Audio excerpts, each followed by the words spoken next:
शासकीय कर्मचारियों के लिए महत्वपूर्ण अवकाश नियम। आकस्मिक अवकाश। एक कैलेंडर वर्ष में 13 दिवस की पात्रता इन्हें होती है। शासकीय सेवा के कर्मचारी द्वितीय एवं तृतीय शनिवार को कार्यालय में आना पड़ता है। उन्हें 13 की बजाय 16 दिवस के अवकाश की पात्रता रहती है। शासकीय कर्मचारियों को आधे दिवस का आकस्मिक अवकाश की भी पात्रता रहती है। इसी प्रकार से अर्जित अवकाश।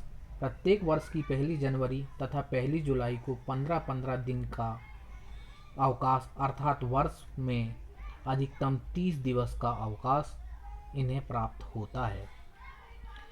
इसी प्रकार एक समय में अधिकतम उपभोग की सीमा 120 दिवस की होती है, जबकि यह अवकाश की अवधि सिर्फ भारत में ही बिताई जाए, विदेश में नहीं।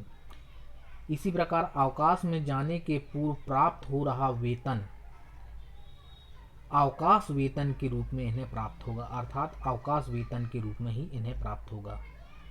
इसी प्रकार अर्जित अवकाश संचयन सीमा 240 से 300 दिवस कर दी गई है। इसी प्रकार शासकीय कर्मचारियों को अर्धवेतन अवकाश की भी पात्रता है। शासकीय सेवा के प्रत्येक संपूरित वर्ष अर्थात कंप्लीट ईयर हेतु 20 दिवस की दर से पात्रता इन्हें प्राप्त है।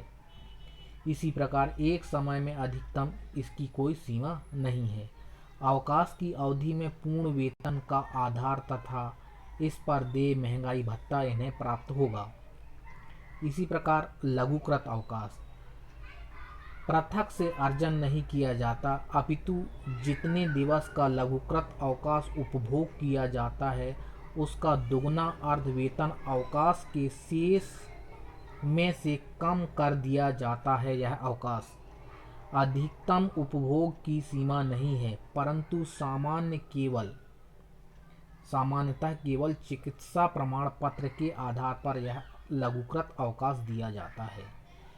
यह अवकाश संपूर्ण सेवा काल में 180 दिन के अर्धवेतन अवकाश को बगैर चिकित्सा प्रमाण पत्र के लघुकृत अवकाश में इसे बदला जाता है, यदि अध्ययन अवकाश के रूप में यह चाहा गया हो। इसी प्रकार लघुकृत अवकाश की अवधि में अर्धवेतन अवकाश का दुगना वेतन इन्हें देय प्राप्त होता है। धन्यवाद।